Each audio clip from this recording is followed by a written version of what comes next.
So, good morning everyone. As you've seen the press notices, so I'm delighted to announce that ATL members have voted to amalgamate with the NUT to form the National Education Union. 73% of the membership voted yes, in a strong turnout, 25%. I think what caused that, what was behind that vote, because it's always more difficult for a small union to get a big vote to go into a bigger union.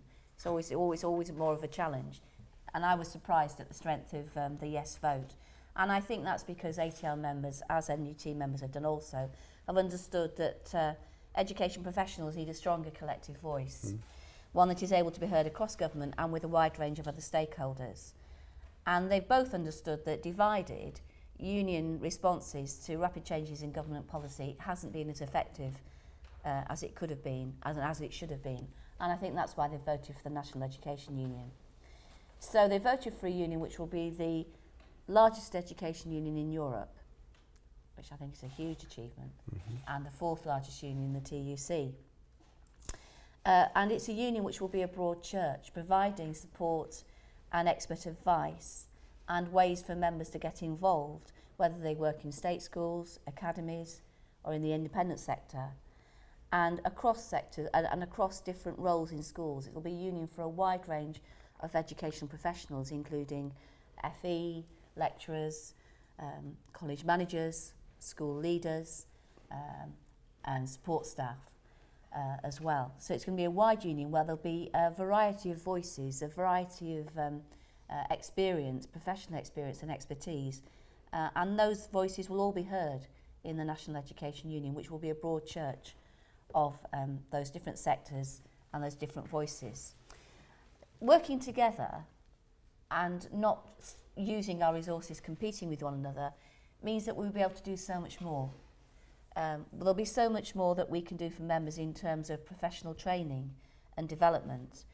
There'll be so much more that we'll be able to do to make research accessible to them so that can inform their practice and enable them to do better work and to do more for the children and the young people they serve. And in the end, that's what all education professionals want to do. In the end, they want to do the best job they can for the young people and the pupils they teach. And the National Education Union will always have that in mind. As at the base of our practice, at the root of what we do, will be an ethical, moral, professional stance about what is good for children and young people, and therefore what the profession should be focusing on and concentrating on. But the one thing I do know is that if you don't look after the profession, you're certainly not going to look after the children and young people in your care.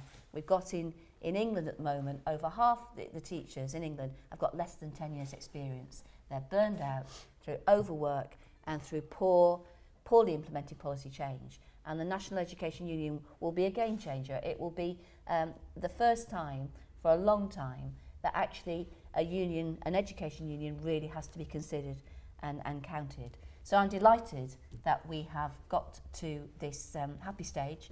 I'm delighted to be working with Kevin. We got on very well.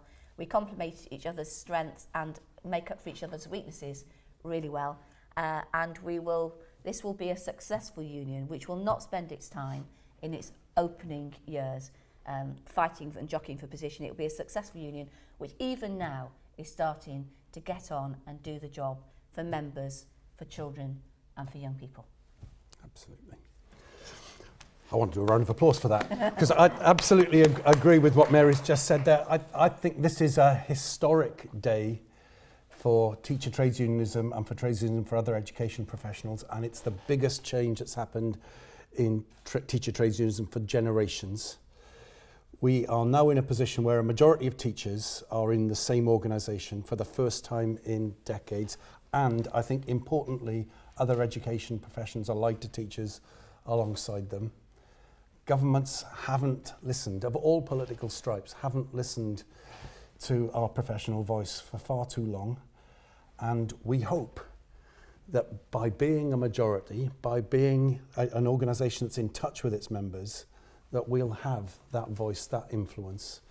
We look around the world and we see where teacher unions are united, that they have more voice and education is better for it. So if you look at Finland, where education unions came together some time ago, I think the education system is renowned to be in a better place. And I think that's because governments listen to the voice of professionals there. I just want to agree with what Mary said about we aren't going to be inward looking in these first few years. We've read the literature around trades union mergers, and we know that that can happen. And there is so much goodwill between our two organisations, huge majorities in both unions, huge majorities amongst our activists at the conferences.